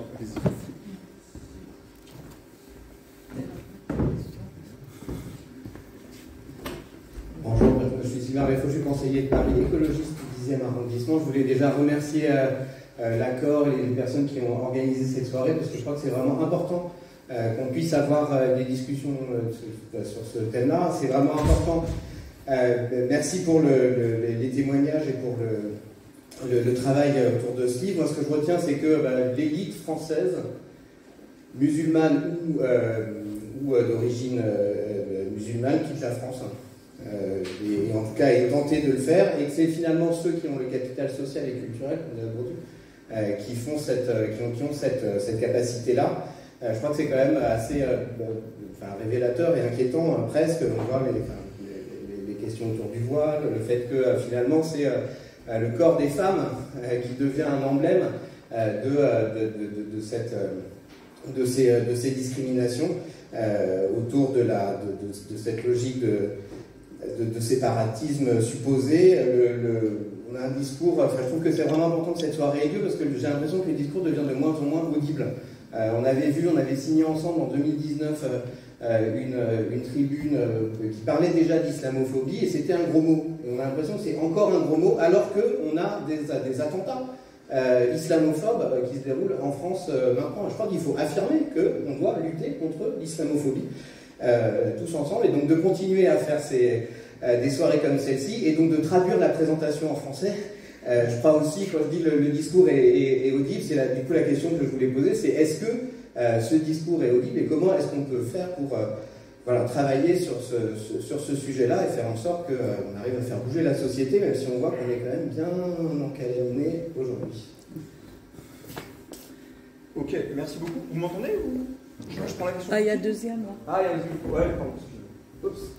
Alors comment faire alors, D'abord, nous, en fait, notre projet, notre bouquin, c'est un projet, c'est un travail, une enquête sociologique qui, en fait, investigue un phénomène qui, pour l'instant, était passé sous les radars. En fait, ça, c'est un premier truc. Donc, on n'invite pas les Français et Françaises musulmanes à quitter le pays pour toutes sortes de raisons. La première étant que vous aurez bien compris que le bouquin a été co-rédigé par Olivier, Alice et Julien, et personne parmi nous sommes des convertis. Donc ça, c'est aussi un autre enjeu. C'est-à-dire qu'en fait, une des raisons pour lesquelles le bouquin a fait quand même pas mal parler de lui, alors j'espère que c'est lié à la qualité du bouquin, c'est lié à l'identité de l'éditeur, qui est quand même le seuil, c'est lié au titre du bouquin, en l'occurrence, c'est moi qui l'ai trouvé, et puis, c'est lié également au fait que, c'est pas Marwan Mohamed et puis Adel Ali Ajad qui font le bouquin, mais c'est des gens qui ont des noms à consonance française ou en tout cas portugaise pour moi. Alors, comment fait-on? D'abord, effectivement, vous avez raison, la question autour du voile, alors ce qu'il faut bien comprendre, notamment pour les personnes les plus jeunes parmi vous, c'est que la France n'arrive pas à s'extirper de ces polémiques autour du voile depuis 1989. C'est ahurissant. Ça, c'est un premier truc. J'ai présenté ce bouquin à Tunis il y a quelques mois. J'ai parlé à un type d'origine tunisienne qui a vécu longtemps en Angleterre, qui a failli être avocat en France. On était au début des années 90, donc il a plus ou moins mon âge, un peu plus âgé. Et il me disait, moi, j'ai passé les concours, école de la magistrature et tout, et parce que je suis d'origine tunisienne, parce que j'ai un prénom arabe, à chaque fois, il devait y avoir un tirage au sort d'un sujet A, B ou C, mais je savais très bien que je tomberais sur la laïcité. Et à chaque fois, il tombait sur la laïcité. On était en 91, 92, 93. Ça veut dire que, et j'insiste là-dessus, que le terme de laïcité est un terme piégeux, est un terme codé depuis très longtemps, et qu'une partie de la responsabilité de la gauche, et en particulier du Parti socialiste, mais pas seulement, c'est de s'être laissé tartufier, de s'être laissé piéger par ce terme de laïcité. Dans un pays où en fait le système scolaire n'est pas laïque, puisque la loi Debré de 1959 garantit un financement à hauteur d'environ 75% d'écoles confessionnelles. Moi, quand je dis à mes étudiants et mes étudiantes que le système scolaire aux États-Unis est plus laïque, il est laïque en fait, par rapport à la France, les gens me regardent comme si je disais que la Terre était plate. Parce qu'effectivement, il y a tout ce travail de catéchisme civil autour de la laïcité qui dure depuis des années, et c'est de pire en pire en fait.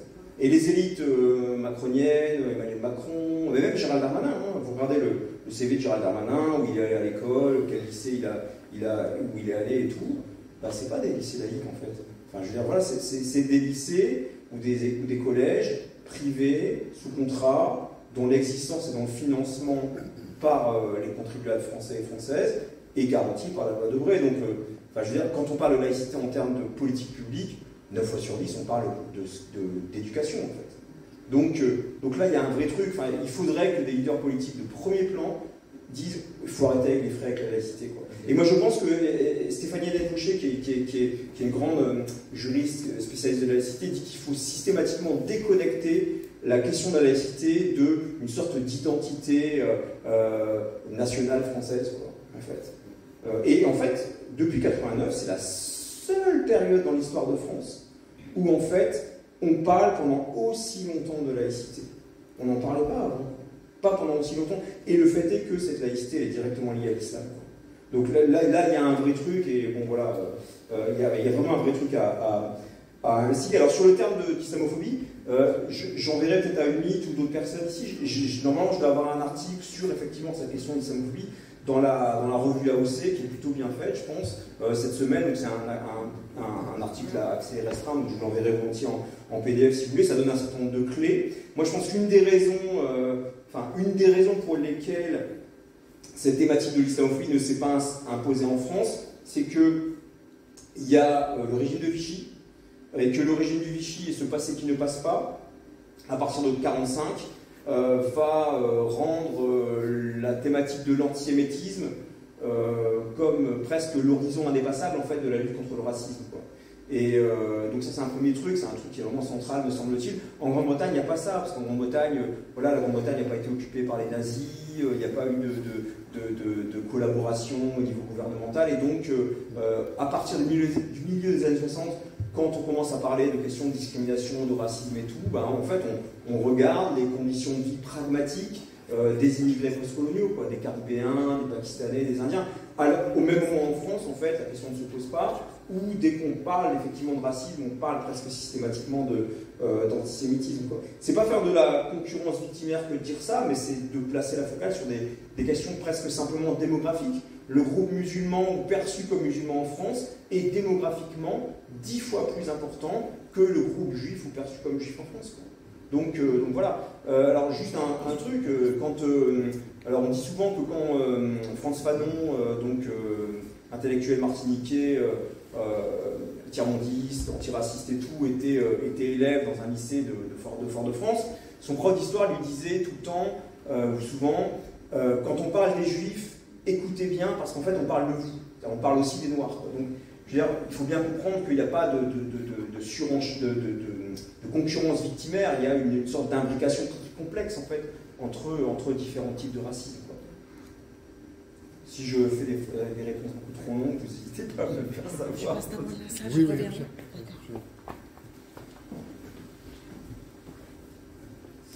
Bonjour, moi c'est Moussam, je suis membre de l'ensemble Moussam le 10e, qui est un collectif d'associations du 10e arrondissement et qui est co-organisateur de l'événement. Merci de votre présentation, c'était très clair, très intéressant. Moi je voudrais témoigner aussi un peu de mon parcours. Je me rappelle de la loi qui interdisait le voile à l'école en 2004. Moi personnellement, dans mon parcours, ça a été vraiment un événement d'une violence incroyable, d'une violence raciste, systémique, incroyable. Moi j'étais à l'époque en CM2, il me semble, et il y avait une élève dans ma classe qui du jour au lendemain n'est plus venue à l'école. Voilà. Elle avait le foulard et ça a été interdit, donc elle ne pouvait plus mettre le pied à l'école.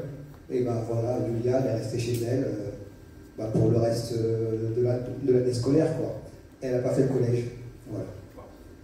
Et je me rappelle qu'à ce moment-là, les partis politiques, tous, absolument tous, c'est-à-dire que la droite, très bien, mais le PS aussi, le Parti communiste, jusqu'à même la LCR, Lutte ouvrière par exemple, étaient tous, absolument tous, pour cette loi. Et croyaient en le verbiage du gouvernement, à savoir que c'était une loi pour la laïcité, etc. Alors qu'évidemment, ce n'était pas du tout dans la tradition de la laïcité. Ce que je veux dire, c'est qu'aujourd'hui aussi, en fait, certains partis politiques soutiennent toujours cette loi raciste et n'ont pas encore fait leur aggiornamento là-dessus, n'ont pas encore vraiment beaucoup réfléchi à cette question. Voilà. Oui, alors merci beaucoup pour la remarque, Oussam, c'est ça, hein? Oui. Ok.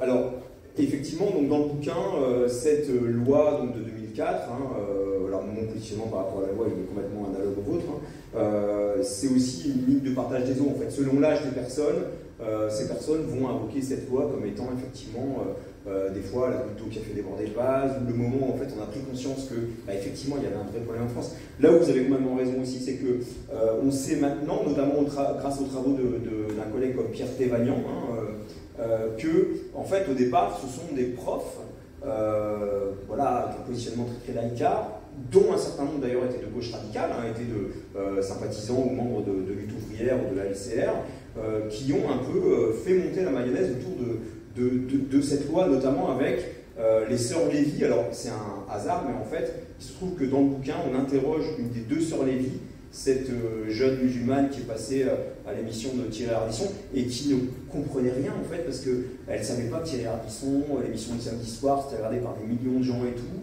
parce que voilà, elle ne regardait pas la télé, machin, enfin. Et donc en fait c'est Julien Talpin en fait qui l'a interrogé, et en fait c'est assez marrant parce que dans la vidéo de l'entretien, petit à petit il se rend compte qu'en fait c'est cette jeune femme qui avait été effectivement interrogée par Ardisson ce jour-là. Alors moi ce que je trouve assez ahurissant en fait, c'est que pour les personnes comme vous, comme moi, il y a une vraie... alors la différence entre vous et moi, c'est pas moi, encore une fois, je suis d'origine portugaise, c'est que il y a une sorte de solitude politique en fait, parce que là moi je lis un article, une tribune de Thomas Legrand qui dit pourquoi désormais j'utiliserai islamophobie, et au milieu de l'article il dit oui, il y a la loi de 2004 qui quand même fait consensus. Bah non, en fait elle fait pas consensus, exactement pour la raison que vous avez indiquée, c'est-à-dire que parce que ces jeunes femmes sont opprimées, la meilleure solution c'est en fait de les déscolariser. C'est absolument invraisemblable de dire ça. Voilà, donc effectivement, c'est en tout cas un jalon important dans cette surenchère législative française autour du voile. Je passe un micro pour l'instant. Ici, je fais un peu partage. Charlotte Nenner, je suis la suppléante de Paul Amerchaï, qui est le député. Alors moi j'ai un peu des remarques et je suis quand même moi ma culture elle est très française dans le sens où on a quand même une éducation très anti-curé, très anti-religion en général, et vraiment une peur des extrémismes de tous les niveaux. Et moi, ce qui me fait un petit peu peur aussi, c'est le prosélytisme, d'assumer des religions, mais qui prennent de la place et qui prennent ce pas-là sur le prosélytisme dans l'espace public. Donc ça, c'est quand même quelque chose qui est là, et qui n'est pas que moi, et je ne me sens pas raciste pour autant d'avoir peur du prosélytisme, et je ne me sens pas raciste en critiquant les religions. Je voudrais quand même bien séparer les choses et d'avoir mon droit au blasphème et à critiquer. Et puis, il y a une chose aussi que je voulais dire, c'est que la France, tu l'aimes ou tu la quittes, mais moi, j'avais participé à un forum des métiers organisé en Seine-Saint-Denis dans un lycée, donc c'est plein de lycéens qui sont vraiment dans des cités, c'est vraiment très, un petit peu le dernier témoignage, et c'était tout la proviseure qui organisait ça, il disait, je vous demande de leur faire quitter le quartier, parce qu'il faut qu'ils arrivent à se projeter en dehors du quartier, et de se dire, je peux avoir une carrière universitaire, je peux sortir du quartier. Et moi, c'était, en plus, j'étais avec, je voulais promouvoir les maths auprès des filles, et c'était encore plus difficile. Et donc, moi, je pense que ceux qui quittent la France, c'est vraiment ceux qui ont réussi à sortir de leur quartier, faire des études universitaires de haut niveau, et qu'il y en a beaucoup qui restent et qui souffrent.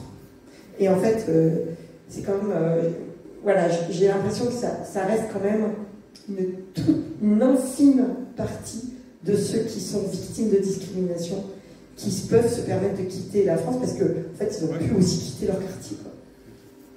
Oui, alors juste reprendre, merci beaucoup Charlotte donc, pour cette remarque et question, enfin plutôt deux remarques, pardon.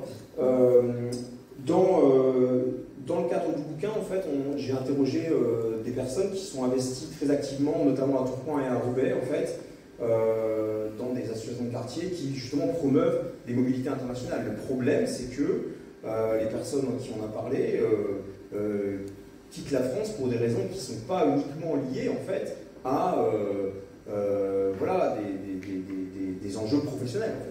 C'est l'idée de ces personnes aussi quittent la France principalement pour des questions de discrimination. Donc là, pour le coup, il y a un vrai souci. Alors, s'agissant maintenant du prosélytisme, puisque vous avez dit avant, anticuré et tout, alors, à titre strictement personnel, en fait, moi j'ai un point de vue, une approche, des intuitions qui sont assez différentes des vôtres, dans le sens où moi, je suis athée, je suis un athée tranquille, en fait, qui n'a absolument pas le moindre début de problème avec toutes les religions, quelles qu'elles soient. Et j'ai pris, complètement intériorisé le fait que les trois grandes religions du livre, de toute façon, sont des religions prosélytes, qu'on ne peut pas se convertir à l'hindouisme ou alors au sikhisme, on est hindou ou on ne le devient pas. Hein. Donc ça, c'est un premier truc. Et que le discours en France autour du prosélytisme, il est, et j'insiste là-dessus, totalement irrationnel. Et il est totalement lié à l'islam. Je vais vous donner deux ou trois exemples. Elisabeth Borne, qui semble beaucoup plus intelligente et beaucoup plus qualifiée que moi, dit que les hijabeuses sont des prosélytes. Mais moi, j'adore le foot, en fait. Je passe mon temps à regarder le foot à la télé, j'écoute RMC, l'after-foot et tout le temps. Vous faites un débordement sur l'aile droite, vous êtes une hijabeuse et tout, et donc vous voulez dribbler quelqu'un, et parce que vous portez le hijab, vous êtes en train d'essayer de convertir votre adversaire à l'islam. Mais c'est ça en fait, parce que la première définition de prosélytisme, c'est ça en fait. Donc on a un discours qui est totalement irrationnel. Je vais vous donner un autre exemple pour prouver empiriquement que c'est un discours qui tout le temps parle de l'islam. J'enseigne à Roubaix, dans la ville qui est censée être la ville la plus musulmane de France, me disent un certain nombre de médias d'extrême droite, sans que d'ailleurs on ait des statistiques religieuses en France, donc c'est impossible de le prouver. Et tous les mardis ou tous les jeudis, au sortir du métro, les escalators, je tombe sur 3 ou 4 personnes, les témoins de Jéhovah, avec de la propagande pour les témoins de Jéhovah. Ça ne me pose pas le moindre début de problème. Mais ça, c'est du prosélytisme. Ça, c'est du prosélytisme. Et à chaque fois, je me dis, putain, si c'était des musulmans là, il y aurait CNews, il y aurait Le Figaro. Et donc, on voit très bien que le discours autour du prosélytisme en France, il est systématiquement lié à l'islam, quoi. Ça ne veut pas dire qu'il n'y a pas de prosélytisme chez un certain nombre de cercles musulmans, voilà, mais il y a aussi un discours qui est obsessionnel, en fait. Il y a la Football Association en Angleterre, qui est surpuissante par rapport à la Ligue de football professionnel ou par rapport à la FFF en France. La FFF en France ou la LFP, je veux dire, c'est vraiment un club de pétanque par rapport à la Football Association en Angleterre. Hein. Dans la Football Association en Angleterre, pendant presque 10 ans, sauf erreur, il y avait une femme d'origine pakistanaise et qui porte un hijab. Et tout le monde s'en fout. Il n'y a personne qui lui a dit « Ah, vous portez un hijab, vous faites du prosélytisme ». Enfin, je trouve ça mais ahurissant, quoi, en fait. Et que des gens comme Elisabeth Borne puissent dire ça, les discours qui sont portés autour du hijab par les politiques, notamment au Sénat, sont des discours qui sont portés et par des personnes qui ne sont pas musulmanes, souvent par des personnes qui sont islamophobes, et par des personnes aussi qui n'ont rien à voir avec le sport. Ça aussi, c'est un truc auquel je suis assez sensible, la façon dont, en fait, qu'est-ce que ces gens connaissent du sport, enfin, pour la majorité, voilà, notamment au Sénat, c'est quand même un truc qui est assez ahurissant. Voilà. Non, mais c'est vrai, je suis désolé. Hein, voilà. Alors, 2-3 autres éléments aussi par rapport au prosélytisme. Moi, dans ma commune au nord de Lille, régulièrement, je reçois de la propagande de la paroisse catholique.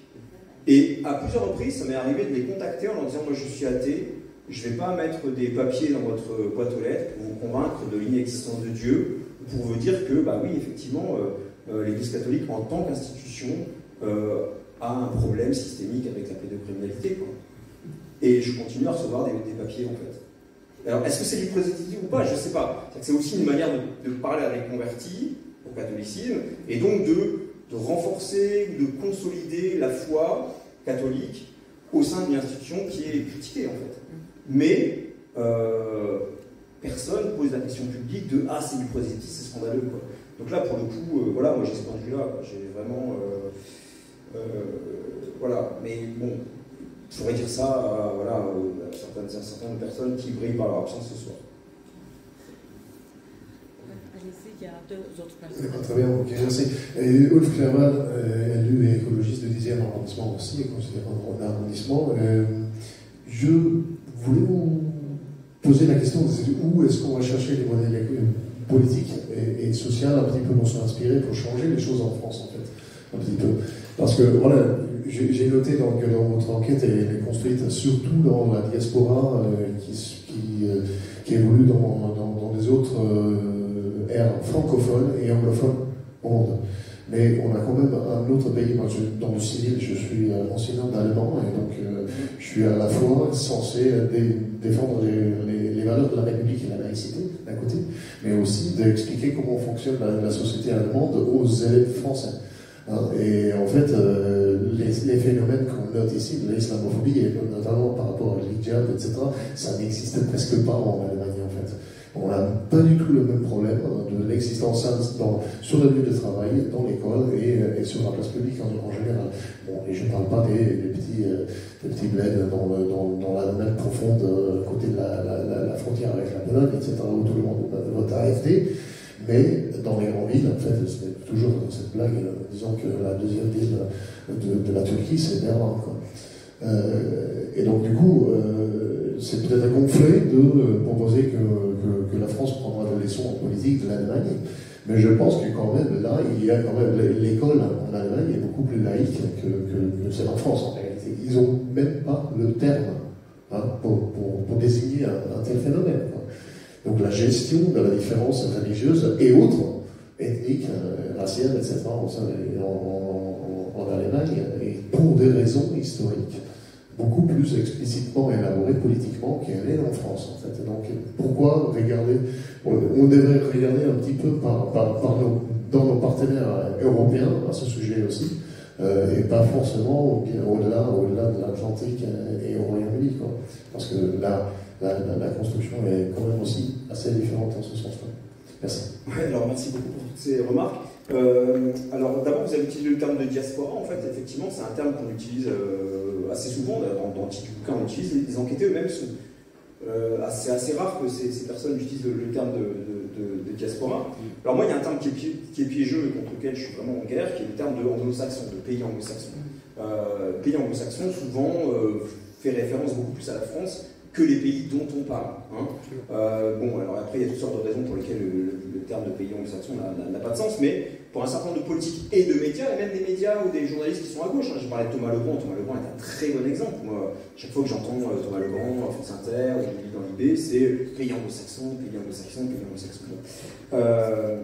Donc voilà. Alors, sur l'Allemagne, on a assez peu d'enquêtés qui habitent en Allemagne, en fait. On en a 4 ou 5. On a essayé, on est en train de remettre à jour nos données pour prendre en compte des développements assez récents, en fait. Et donc, bien évidemment, on s'est intéressé à la situation depuis le 7 octobre, et donc on s'est intéressé notamment à des personnes qui sont installées en Allemagne, où le fait est que, pour des raisons liées à l'histoire, vous l'aurez compris, c'est beaucoup plus difficile, encore plus difficile qu'en France, de manifester publiquement son soutien à la Palestine. Et à contrario, on a parlé à des personnes qui sont toujours installées en Irlande, où là, si vous avez un positionnement pro-palestinien en Irlande, c'est l'inverse en fait. Donc voilà, on a essayé de faire ça. Je pense qu'une des raisons pour lesquelles la France ne regarde pas du côté de l'Allemagne par rapport à cette thématique de l'éducation, c'est que quand l'Allemagne a invoqué, c'est souvent pour des questions liées à l'économie, en fait, je pense. Si modèle allemand il y a, c'est souvent lié à des questions économiques. L'autre élément aussi qui est assez central, assez simple, c'est que le système éducatif français, il est très centralisé. Et que voilà, en Allemagne, on n'a pas de fait, alors je ne suis pas du tout spécialiste de l'Allemagne, mais de fait, c'est pas du tout c'est une question qui est donc gérée par les différents lenders en Allemagne. Et alors moi j'adorerais effectivement avoir affaire à des politiques qui n'ont pas votre positionnement en fait. Je suis très content de vous parler, mais je veux dire, des personnes qui seraient dans des partis droite, ou centre, ou même du PS en fait, pour leur dire qu'effectivement on a des enquêtés qui nous disent, qui habitent en Allemagne ou surtout qui habitent en Angleterre, et qui nous disent bah oui mais en fait l'Angleterre c'est un pays qui est plus laïque que la France. Et quand on dit ça, encore une fois, si M. Macron était ici ce soir, il aurait l'impression que je suis en train de lui dire que la Terre est plate, mais en fait non. Je reprends effectivement la définition, l'approche qui est celle de Stéphanie Hélène Vaucher, la juriste dont je parlais, qui dit grosso modo que la laïcité, c'est comme une sorte de triangle avec trois côtés, où il y a un premier côté qui est neutralité, enfin, séparation de l'Église et de l'État, un deuxième côté qui est partant neutralité de l'État, hein, neutralité religieuse de l'État, et un troisième côté qui est liberté de culte, liberté de religion, ce qui est bien évidemment renvoie donc à la loi de 1905. Et bah, en tout cas, enfin voilà, c'est ce que. Comment? Liberté de croyance et de conscience. Tout à fait, ouais. Et donc le fait est qu'en France, cette liberté de culte, cette liberté de religion, elle est très très largement entravée, voire mise en suspicion quand on est musulman, hein, et pas quand on a d'autres religions. Et donc là, pour le coup, quand des personnes nous disent « bah oui, en fait, pour moi, la société britannique, elle est vraiment laïque, enfin, la Grande-Bretagne est vachement laïque par rapport à la France », quand on est musulman et qu'effectivement on est entravé dans sa pratique ou dans son identification à l'islam dans l'espace public, ce sentiment-là doit être entendu, en fait, par des personnes qui, faut-il le rappeler, sont françaises. Voilà. Ah oui, un autre élément également qui est intéressant, c'est que ce qu'on essaie de montrer aussi dans le bouquin, mais là pour le coup il faudrait beaucoup plus l'approfondir, c'est que cette question est beaucoup plus une question hexagonale qu'une question française.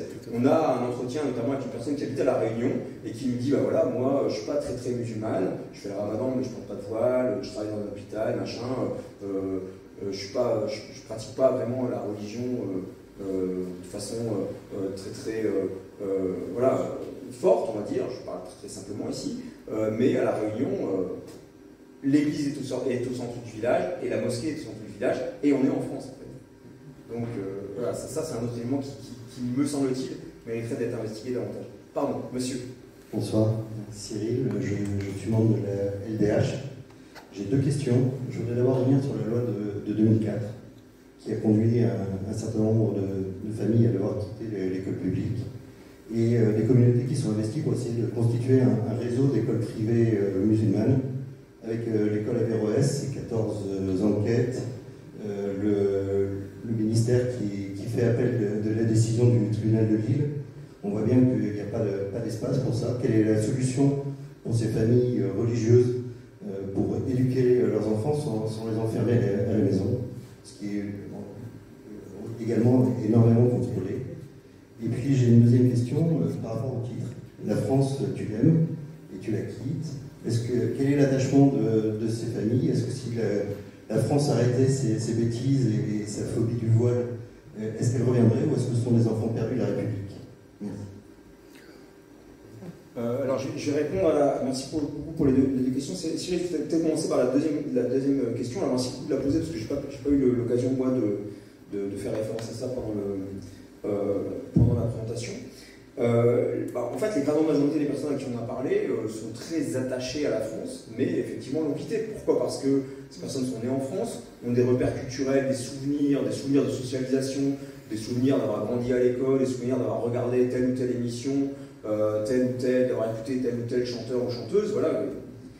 Vraiment des souvenirs. Puis ce sont des personnes qui vont supporter l'équipe de France, ou le PSG, ou l'OM, enfin voilà, il y a toutes sortes de repères liés à la culture populaire qui sont bien évidemment des repères français. Ce qui est important également, c'est que même en termes culinaires, en fait, ces personnes qui sont vues comme des mangeurs de couscous par, je sais pas moi, un certain nombre d'élus d'extrême droite, nous disent bah moi à Montréal, je tuerais pour une raclette en fait.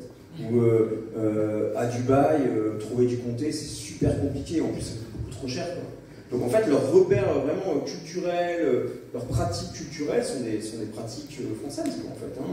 Donc ça, c'est un élément qui est important. Et il y a cette idée de ce que moi j'appelle une sorte, on ne le dit pas dans le bouquin, mais une dette amère vis-à-vis de la France. Belle dette, il y a une dette vis-à-vis du système scolaire français, même si beaucoup de personnes à qui on a parlé ont vécu partagent des souvenirs d'avoir été traités de manière raciste par des profs, souvent, ça revient souvent dans le chapitre 2, hein, mais effectivement sont reconnaissants vis-à-vis du système scolaire à la française, qui de fait contraste avec ce qui se passe aux États-Unis, dans les pays du Golfe Persique, à Singapour, enfin voilà, ça vous imaginez assez aisément pourquoi.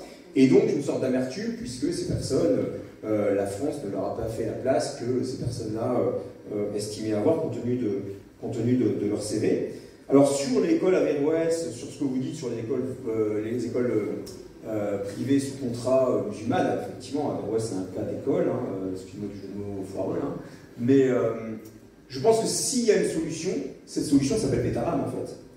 Parce que si, alors je sais pourquoi je dis ça, il y a 1 an ou 2, il y a 3 ans, les personnes qui disaient il y a un vrai poids de mesure là, entre Averroès et puis les écoles privées, elles étaient inaudibles.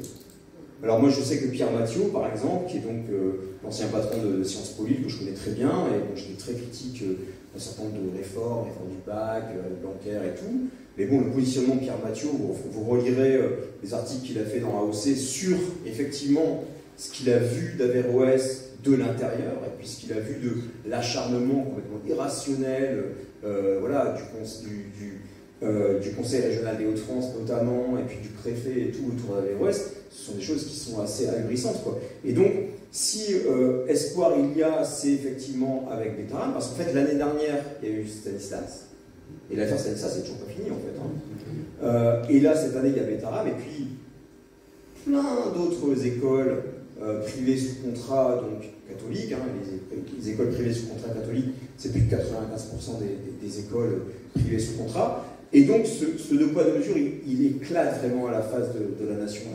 Et là, pour le coup, ça donne un argument vraiment en béton armé aux personnes qui sont donc qui défendent Averroès. Moi, j'ai un peu échangé avec Éric Dufour, le proviseur d'Averroès, qui est vraiment un type remarquable, et c'est un peu ce qu'il dit, quoi. Il dit voilà, c'est tellement énorme là, ce qui se passe. En plus, François Bayrou, bon, là, je vous rappelle pas ce que tout le monde sait ici. Et justement, Bayrou, en fait, au moment où son fils est inscrit à Betaram, il fait une circulaire en 1994 qui donc promeut l'interdiction du voile dans les écoles publiques, en fait, et qui est un petit peu l'antichambre, le prologue de la loi 2004. Donc ça permet de voir que c'est vraiment les deux faces d'une même question, en fait. Voilà. Bonsoir. Je vais gérer le timing, donc je sais pas si... Pardon, excusez-moi, madame. Nadia Méziane, je suis activiste contre l'islamophobie. D'abord, merci pour votre ouvrage, parce qu'il a permis de mettre en lumière une réalité qui est la nôtre depuis des années, à savoir que ce qu'on dit à nos enfants, c'est de partir, évidemment. Pas seulement à cause des lois, parce que les lois, on a été habitués, nous, à subir le racisme structurel de toute façon, et on y arrive quand même, mais juste parce que quand en fait on est toujours ramené à être un problème, on ne peut pas s'épanouir dans une société, et qu'ailleurs, effectivement, les musulmans ne sont pas perçus comme ça. Et là-dessus, ma question, c'est de savoir si vous ne pensez pas finalement, parce qu'évidemment, notre revendication, c'est l'abrogation de l'ensemble des lois islamophobes, mais est-ce que vous ne pensez pas qu'aussi en France, le problème est plus vaste, et c'est celui de la Ve République et de son histoire. La Ve République a été créée pour mater une insurrection coloniale, et est-ce que finalement, ce n'est pas aussi ce modèle-là qui s'impose aux politiques en permanence dès qu'il y a des tensions avec ce qui est identifié comme une religion des issues de l'immigration. Et enfin, je voulais juste répondre à l'élu par rapport au prosélytisme, parce que c'est un reproche qui nous revient souvent en pleine tête et qui est difficile à admettre. Nous, quand on sort, c'est parce qu'on est menacé. Si on nous laissait nos écoles, si on nous laissait nos mosquées au lieu de les fermer, si on nous laissait nos librairies, nos maisons d'édition, si on pouvait être comme les autres religions, en fait, vous ne nous verriez pas plus que les autres, parce que ça, finalement, on s'y habitue très bien. Donc, effectivement, moi, je fais du prosélytisme.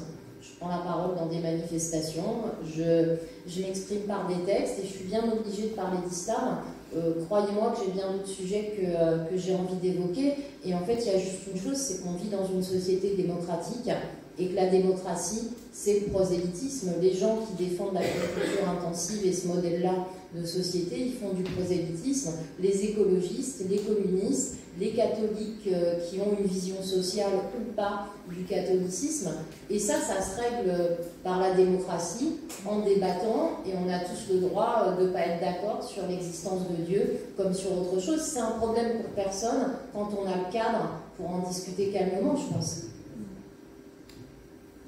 Oui, alors merci beaucoup Nadia pour toutes ces remarques et questions. Alors effectivement, vous avez prononcé un mot qui est central, à mon sens, qui est celui de démocratie, c'est-à-dire que depuis, alors, en particulier l'élection d'Emmanuel Macron, là, voilà, en 2017, mais aussi avant, en France, on a une dérive vraiment illibérale plus on parle de république, moins on parle de démocratie. Et ça, on le voit par rapport à toutes sortes d'expressions piégeuses. Voilà ce que je suis en train de vous raconter, en fait, c'est sans doute en dehors de l'arc républicain. En fait. Ce que vous dites est en dehors de l'arc républicain. Mais il participe à la discussion démocratique, quoi.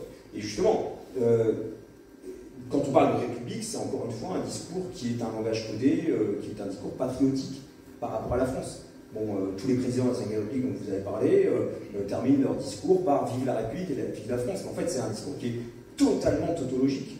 Parce que « Vive la République » et « Vive la France », ça veut dire « Vive la France » et « Vive la France ». Parce que c'est pas la République en tant que système abstrait politique, c'est la République française, en fait.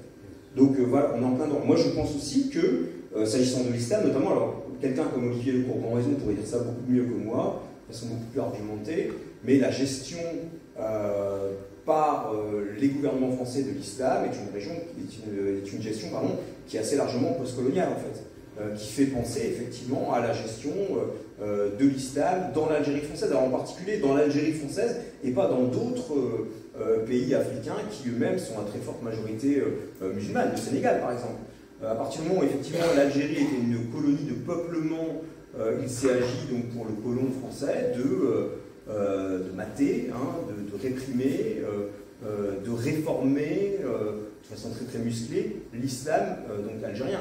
C'est pas ce qui s'est passé au Sénégal. Pourquoi? Parce qu'effectivement le Sénégal n'était pas une colonie de peuplement. Vous avez pour le Sénégal par exemple des catholiques, des moines, des prêtres catholiques donc installés au Sénégal qui n'arrêtent pas de contacter le gouvernement français pour dire mais il y en a que pour les musulmans, c'est pas normal, on ne les écoute pas et tout. Précisément parce que justement le colon français était très minoritaire au Sénégal. Pourquoi je vous parle de ça? Parce qu'en fait, cette gestion postcoloniale de l'islam en France, elle n'est pas liée à l'empire colonial français en général, mais elle est vraiment liée, pour le coup, me semble-t-il, à l'Algérie. Avec, effectivement, après la guerre d'Algérie, voilà, on ne va pas refaire ce que vous savez déjà, mais la genèse de la Ve République, c'est bien évidemment la guerre d'Algérie. Alors, dans notre travail, en tout cas,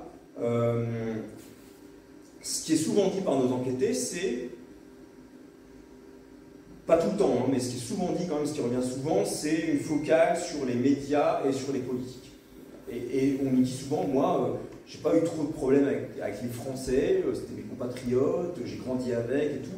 Alors on nous fait référence effectivement à des micro-agressions, des insultes, notamment pour des femmes qui portent un hijab, donc c'est pas à vous que je vais apprendre ça, bien évidemment, mais le fait est que c'est quand même souvent une focale sur un racisme systémique qui relève à la fois des médias et puis des politiques, qui se joue une sorte de partie de ping-pong rhétorique sur qui va aller plus loin, et puis voilà.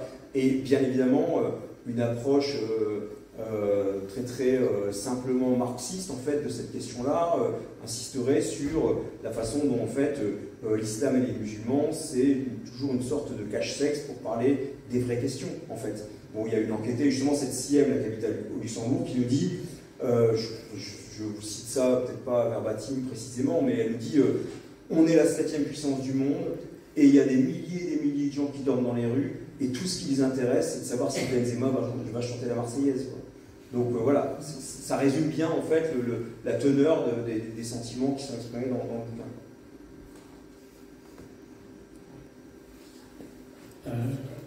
Merci pour votre livre. Je m'empresserai de lire.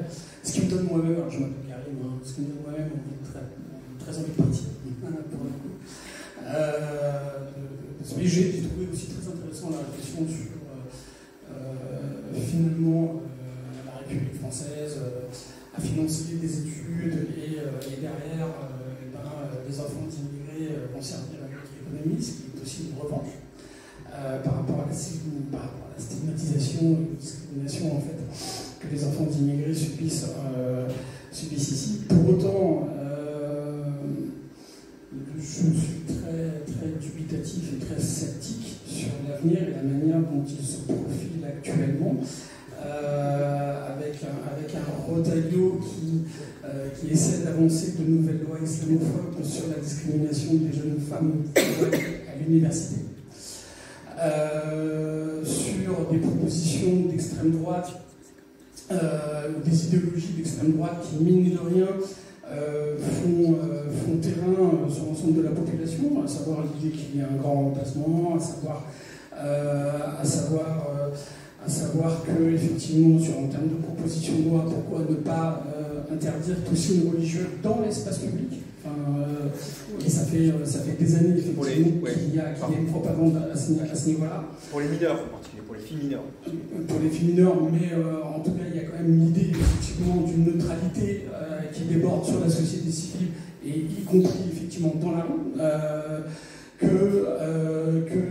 sur proposition du Parti socialiste, parce que là, on ne parle que de religion, mais quand on regarde au fond, il n'est pas question que de religion.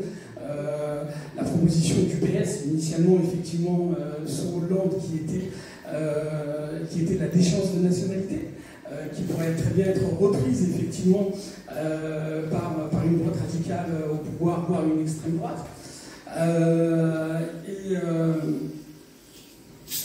Ma question, c'est dans quelle mesure et à partir de quel moment on peut estimer qu'il y a un changement de régime politique et qu'il y a une logique d'apartheid qui est institutionnalisée, en fait. Voilà. Et puis juste quand même juste un mot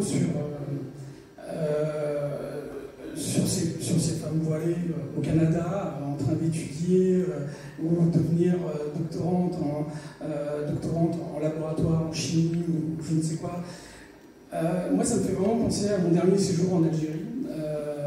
Où il y avait des drapeaux palestiniens partout. Et qui étaient y compris portés par l'État algérien. Face à une situation de génocide, une situation de colonialisme, en fait, il y avait du bon sens. Et ça, je peux le dire, l'Algérie, qui est mon pays d'origine, a plein de défauts, mais sur la question anticoloniale, c'est pas comme en France. En France, on marche sur la tête, quoi. Enfin, vraiment. Là-bas, on marche droit debout, quoi. Et droit dans ses bottes, quoi.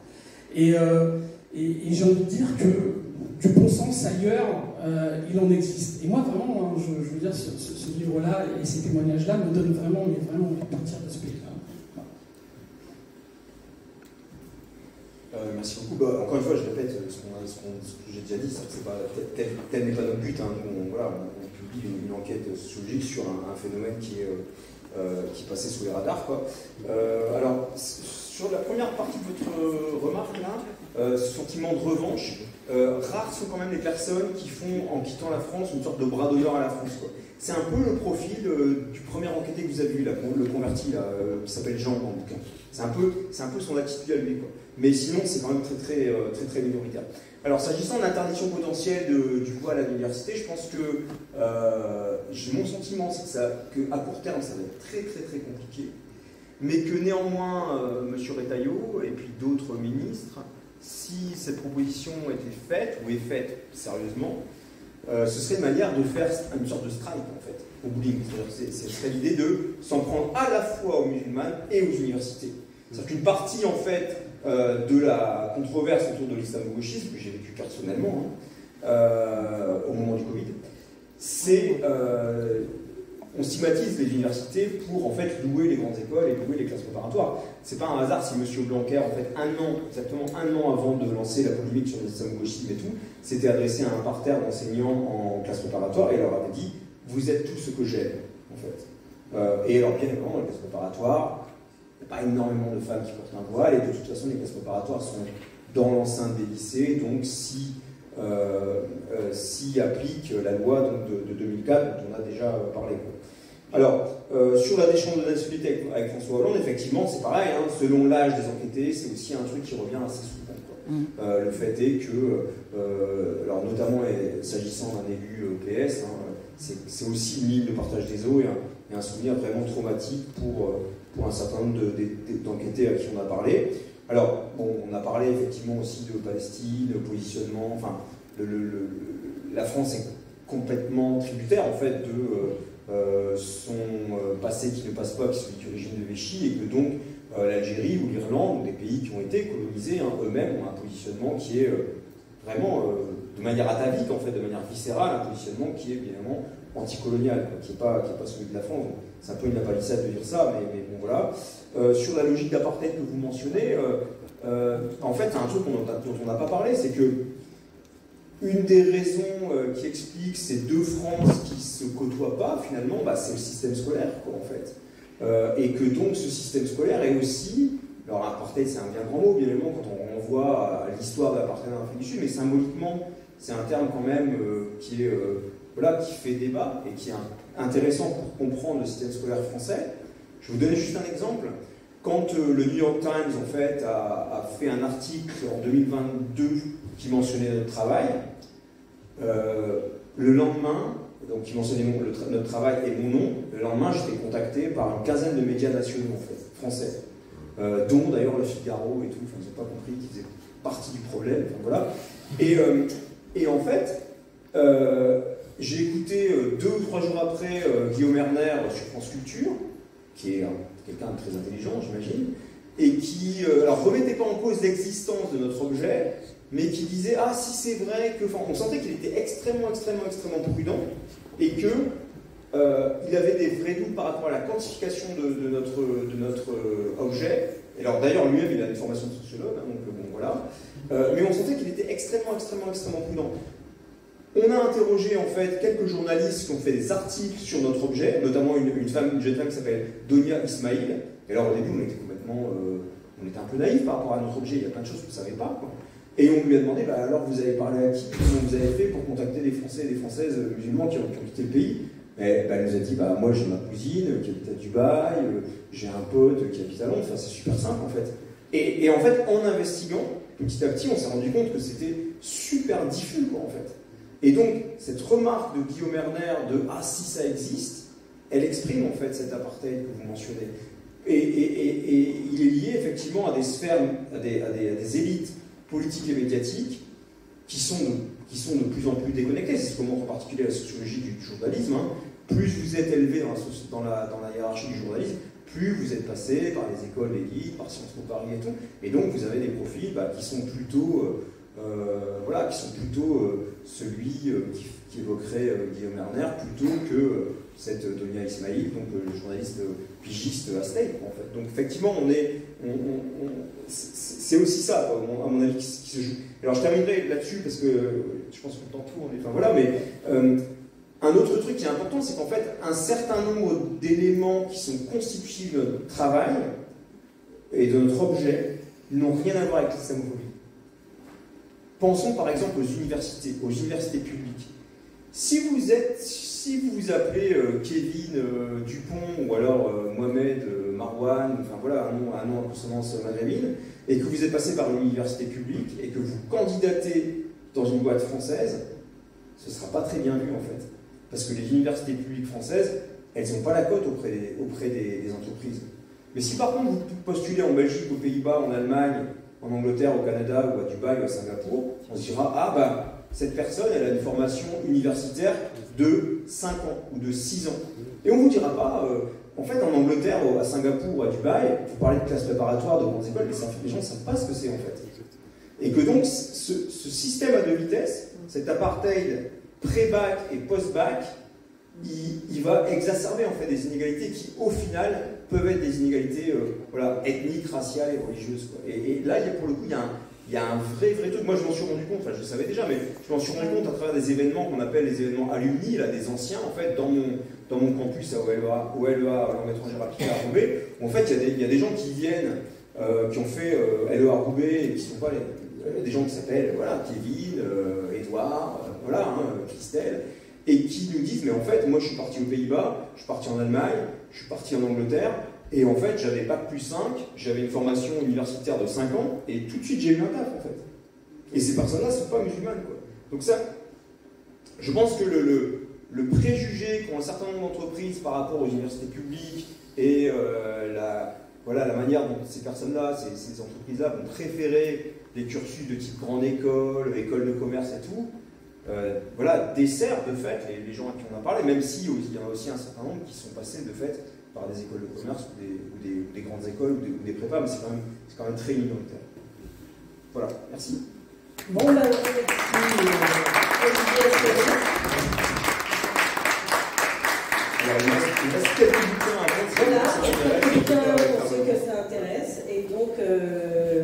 passer à la partie musicale de cette soirée. Merci beaucoup pour Et votre je laisse attention. prononcer le nom turc parce que Alors, c'est Adnan Karakoç. Merci Adnan.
cesedin ağlar.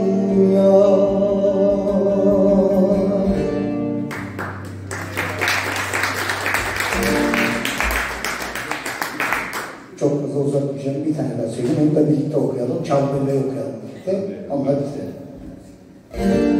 İşte bir sabah uyandığında ciao bella, ciao bella, ciao bella, ciao, ciao, ciao belleri bağlandı buldum yurdumu her yanı işgal altında elleri bağlanmış bulduğum yurdumun her yanı işgal altında. Sen ey partizan beni de götür. Ciao bella, ciao bella, ciao bella, ciao, ciao, ciao sen gömmelisin ellerinle beni, ellerinle toprağıma. Sen gömmelisin ellerinle beni, ellerinle toprağıma. Eğer görürsen ben partizanca çok bella, çok bella, çok bella, çok, çok sen gömmelisin ellerinle beni, ellerinle toprağıma. Sen gömmelisin ellerinle beni, ellerinle toprağıma. Güneş doğacak, açacak çiçek. Ciao bella, ciao bella, ciao bella, ciao, ciao, ciao gelip geçenler diyecek merhaba, merhaba ey güzel çiçek. Gelip geçenler diyecek merhaba, merhaba ey güzel çiçek. Gelip geçenler diyecek merhaba, merhaba ey güzel çiçek.